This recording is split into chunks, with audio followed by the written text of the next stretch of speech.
Break के बाद स्वागत है आपका। आप देख रहे हैं हमारी खास पेशकश अब औरतों के भरोसे पाकिस्तान। दरअसल भारत की सर्जिकल स्ट्राइक्स और ऑपरेशन से हिल चुके पाकिस्तान के आतंकी संगठन अब अपने तौर तरीके भी बदल रहे हैं। भारत के चलाए ऑपरेशन सिंदूर से जब पाकिस्तान स्थित आतंकवादी संगठन जैश ए मोहम्मद की कमर टूट गई तो उसने अब अपनी रणनीति में बड़ा बदलाव कर लिया है। जैश ए मोहम्मद ने जमात ए उल मोमिनात नाम से अपनी पहली महिला ब्रिगेड के गठन की घोषणा कर दी है और यह फैसला जैश के प्रमुख और संयुक्त राष्ट्र के द्वारा नामित आतंकवादी मौलाना मसूद अजहर के नाम से जारी एक लेटर के जरिए सार्वजनिक किया गया है। इस नई ब्रिगेड के लिए भर्ती 8 अक्टूबर को पाकिस्तान के बहावलपुर में स्थित मरकज ए उस्मान ओ अली में शुरू भी हो गई है। इसमें सबसे खास बात यह है कि इस महिला आतंकियों की ब्रिगेड की जिम्मेदारी खुद मसूद अजहर की बहन सादिया अजहर को मिली है। और इसी पर देखिए हमारी खास पेशकश अब औरतों के भरोसे पाकिस्तान।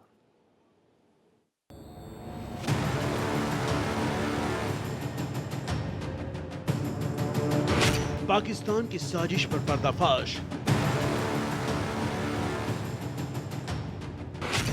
जैश ए मोहम्मद बना रहा महिला ब्रिगेड, तैयार कर रहा महिला सुसाइड बॉम्बर।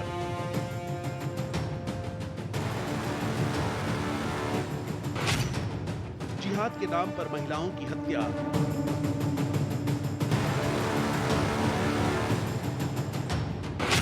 मसूद अजहर की बहन सरगना। पाकिस्तान में सक्रिय आतंकी संगठन जैश ए मोहम्मद ने अपनी रणनीति में बड़ा बदलाव किया है। पहली बार संगठन ने महिलाओं के लिए एक अलग शाखा बनाई है जिसका नाम जमात उल मोमिनात रखा गया है। इसकी जानकारी एक पत्र के जरिए दी गई है जो जेईएम के प्रमुख और संयुक्त राष्ट्र द्वारा घोषित आतंकी मौलाना मसूद अजहर के नाम से जारी हुआ। यह महिला विंग 8 अक्टूबर 2025 से बहावलपुर स्थित संगठन के केंद्र मरकज उस्मान अली में भर्ती प्रक्रिया शुरू कर चुका है। इस महिला यूनिट का नेतृत्व सादिया अजहर कर रही हैं, जो मसूद अजहर की बहन है। बताया गया है कि सादिया के पति यूसुफ अजहर को भारतीय सेना ने 7 मई 2025 को एक बड़े सैन्य अभियान ऑपरेशन सिंदूर के दौरान मार गिराया था। ये कार्रवाई जैश ए मोहम्मद के मुख्य केंद्र मरकज सुभान अल्लाह पर की गई थी। जमात उल मोमिनात को पूरी तरह महिलाओं से तैयार किया गया नया दल बताया जा रहा है। इसका मकसद कट्टरपंथी विचारधारा को आगे बढ़ाना और महिलाओं को आतंकी नेटवर्क से जोड़ना है। जेईएम के प्रचार माध्यम अल कलाम मीडिया ने इस ग्रुप के गठन और भर्ती प्रक्रिया की जानकारी दी है। दरअसल जैश ए मोहम्मद अब अपने नापाक मंसूबों को आगे बढ़ाने के लिए महिलाओं को भी शामिल कर रहा है। संगठन ऐसे महिलाओं को निशाना बना रहा है जो आर्थिक रूप से कमजोर हैं या फिर उसके सक्रिय आतंकियों की पत्नियां हैं। इनकी भर्ती संगठन के कई ठिकानों से की जा रही है जो पाकिस्तान के बहावलपुर, कराची, मुजफ्फराबाद, कोटली, हरीपुर और मंसहारा जैसे इलाकों में मौजूद है। बताया जा रहा है कि इन महिलाओं को खास ट्रेनिंग दी जाएगी ताकि वे जेईएम की योजनाओं में सीधे तौर पर शामिल हो सकें। संगठन उन्हें अपने ऑपरेशनल टीम का हिस्सा बनाकर खास मिशनों में तैनात करने की तैयारी में है।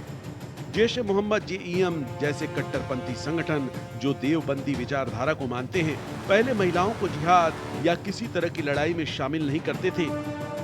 उनका मानना था कि हथियार उठाना सिर्फ पुरुषों का काम है। लेकिन हाल ही में हुए पहलगाम आतंकी हमला और भारतीय सेना द्वारा चलाए गए ऑपरेशन सिंदूर जैसे बड़े एक्शन के बाद संगठन ने अपनी रणनीति में बदलाव किया है।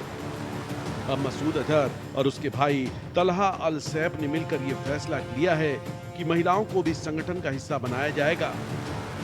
माना जा रहा है कि इससे जेईएम को नई ताकत और रणनीतिक बढ़त मिलेगी। दुनिया के कई बड़े आतंकी संगठन जैसे आईएसआईएस, बोको हराम, हमास और एलटीटीई पहले ही महिलाओं को सुसाइड बॉम्बर के रूप में इस्तेमाल कर चुके हैं। लेकिन अब तक पाकिस्तानी आतंकी संगठन जैश ए मोहम्मद, लश्कर ए तैयबा और हिजबुल मुजाहिदीन इस रास्ते से दूर ही रहे थे। अब सूत्रों के मुताबिक जेईएम भी महिलाओं को आत्मघाती हमलों के लिए तैयार करने की दिशा में कदम बढ़ा रहा है। ये संगठन की सोच और रणनीति में एक बड़ा बदलाव माना जा रहा है। ऑपरेशन सिंदूर के बाद जैश ए मोहम्मद, हिजबुल मुजाहिदीन और लश्कर तैयबा ने अपने कैंप्स को पाकिस्तान के अशांत इलाके खैबर पख्तूनख्वा प्रांत में शिफ्ट कर लिया है। ये आतंकी संगठन ऑपरेशन सिंदूर में तबाह हुए आतंकी ढांचों को फिर से बनाने के लिए आम लोगों से चंदा भी मांग रहे हैं। इसी साल अगस्त में खबर आई थी कि जेईएम ने पूरे पाकिस्तान में 313 नए मरकज बनाने के लिए ऑनलाइन तरीके से 3.91 अरब पाकिस्तानी रुपए का चंदा कैंपेन शुरू किया है। भारत ने 22 अप्रैल को हुए पहलगाम हमले के बाद 7 मई को पाकिस्तान में आतंकियों के खिलाफ ऑपरेशन सिंदूर चलाया था। बहावलपुर पर भारतीय हमले में मसूद के परिवार के 10 लोग मारे गए थे। इसके अलावा 4 सहयोगियों की भी मौत हुई थी। मरने वालों में मसूद की बड़ी बहन और उसका पति, मसूद का भतीजा और उसकी पत्नी, मसूद की एक भतीजी और उसके 5 बच्चे शामिल हैं।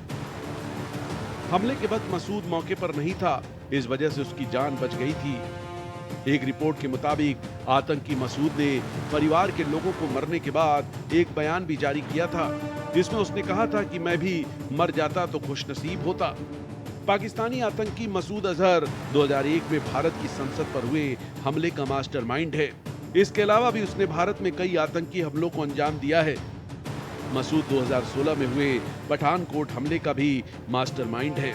इस मामले में दिल्ली पुलिस की चार्जशीट के मुताबिक मसूद ने भारत पर हमलों के लिए जैश ए मोहम्मद की कैडर का इस्तेमाल किया था।